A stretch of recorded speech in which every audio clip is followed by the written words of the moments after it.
Madhya Pradesh united forum for power employees and engineers Madhya Pradesh द्वारा बिजली कंपनियों के निजीकरण के खिलाफ आंदोलन चलाया जा रहा है। पूरे जनवरी माह में इस जागरण को लेकर कार्यक्रम आयोजित किए जाते रहे हैं। सभी मंत्रियों को इस संबंध में ज्ञापन दिए जा रहे हैं। इसी तारतम्य में 7 फरवरी 2021 को प्रदेश भर के सारे बिजली कर्मचारी गोविंदपुरा स्थित मुख्यालय पर एकत्र होकर बल्लभ भवन तक मुख्यमंत्री जी को ज्ञापन प्रेषित करेंगे। हमने इस बारे में united forum for power employees and engineers Madhya Pradesh के संयोजक VKS परिहार से बात की। 7 फरवरी को 2021 को आप ज्ञापन देने जा रहे हैं मुख्यमंत्री जी को, उसके बारे में हम आपसे जानना चाहेंगे। इस संबंध में हमारी मध्य प्रदेश की जो निजीकरण की सबसे पहली मांग है कि जो केंद्र सरकार द्वारा SBD जारी किया गया है उसको हम रोकना चाहते हैं कि मध्य प्रदेश में लागू ना हो। उसके साथ ही हमने 5 डिमांड और रखी हैं जिसमें हम मध्य प्रदेश के माननीय मुख्यमंत्री जी से चर्चा करना चाहते थे और लगातार हम 2 महीने से उनको 2 पत्र दे चुके हैं, लेकिन हमें समय नहीं दिया गया चर्चा के लिए। इसलिए हमारे द्वारा ये जनवरी माह में जन जागरण अभियान चलाया जा रहा है जिससे कि निजीकरण में क्या क्या किस स्तर के किस वर्ग को क्या क्या नुकसान है इसके लिए हम अवेयर कर रहे हैं सबको।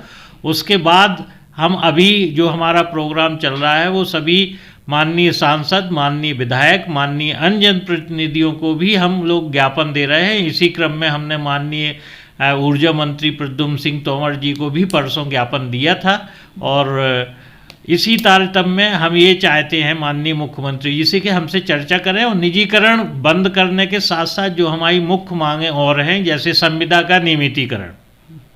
आपने जो बताया है कि अभी जो आपका बिजली की निजीकरण को लेकर है इसमें जनता के हित भी जुड़े हुए हैं, इसलिए आप मुख्यमंत्री जी को उस बात से अवेयर कराना चाह रहे हैं। बिल्कुल बिल्कुल, ये भी है ना कि जनता के हित जो SBD जारी की गई है वितरण केंद्रों के निजीकरण के लिए, उसमें ये स्पष्ट है कि क्रॉस सब्सिडी खत्म करना है और सब्सिडी जो है वो DBT के थ्रू जाना है। तो ये दोनों चीज़ें जनता और किसानों के लिए बहुत घातक हैं, उसके लिए भी हम बताना चाहते हैं। और जो हमारे कर्मचारी अधिकारी 4 वर्ग के हैं, अपने संविदा के हैं, आउटसोर्स के लोग हैं जिनकी भविष्य बिल्कुल असुरक्षित हो चुका है, MPSEB के एम्प्लॉई हैं जिसके लिए आज दिनांक तक पेंशन की व्यवस्था सरकार द्वारा नहीं की गई है, नए लोग हैं जिनका भविष्य अभी यहाँ इस कंपनियों में शुरू हुआ है, उनके भविष्य के लिए भी ऐसे ही SBD में लिखा गया है कि इनके भविष्य सुरक्षित रहेंगे। लेकिन उड़ीसा को देखते हुए ऐसा हम नहीं मानते हैं कि यदि निजीकरण किया गया तो उनका भी भविष्य सुरक्षित होगा। इन सभी मांगों को लेकर हम माननीय मुख्यमंत्री जी से मिलना चाहते हैं, लेकिन आज तक मुलाकात नहीं हुई है। इसी संदर्भ में हम 7 तारीख को पूरे मध्य प्रदेश से लोग आएंगे गोविंदपुरा में एकत्रित होकर और हम लोग बल्लभ भवन तक माननीय मुख्यमंत्री जी को ज्ञापन देंगे।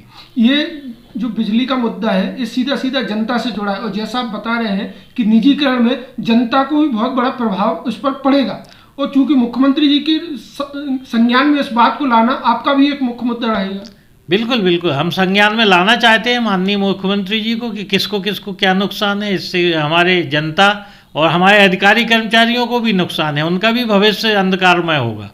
इसलिए हम चाहते हैं कि आउटसोर्स के कर्मचारी हैं जो दिन रात काम करके मध्य प्रदेश की विद्युत व्यवस्था को चला रहे हैं, उनके लिए भी इसमें व्यवस्था होना चाहिए और निजीकरण तो बिल्कुल टोटली बंद होना चाहिए। निजीकरण यहाँ पे जो मध्य प्रदेश में उज्जैन में, सागर में और यहाँ 4 जोन भोपाल में भी दिए गए थे वो सब फेल हो चुके हैं और पूरे भारत में जितने भी फ्रेंचाइजी दी गई हैं वो सब फेल हैं, जो बिल्कुल व्यवस्था नहीं कर पाती हैं। इसलिए इसको हम तो इस निजीकरण के बारे में जनता को भी क्या संदेश आप देना चाहेंगे? निजीकरण के बारे में हम जनता को जागरूक करना चाहते हैं कि यदि निजीकरण होता है तो आपको और महंगी बिजली मिलेगी और जो सुविधाएं हम लोग अभी दे रहे हैं बिना पैसों में, वो बिना पैसों की एक भी सुविधा नहीं मिलेगी जब प्राइवेट कंपनी आएगी, जिससे कि हमारी गरीब जनता जो है जो अफोर्ड नहीं कर सकती बिजली, वो बिना बिजली में रहने के लिए मजबूर होगी। तो 7 फरवरी को आप अपने साथियों के लिए जो ज्ञापन दिया उसके लिए क्या संदेश देना चाहिए? 7 फरवरी को हम सभी पूरे मध्य प्रदेश के अपने सभी लोगों को ये कहना चाहते हैं कि 7 फरवरी में ज़्यादा से ज़्यादा लोग यहाँ पे एकत्रित हों, जिससे कि हम अपने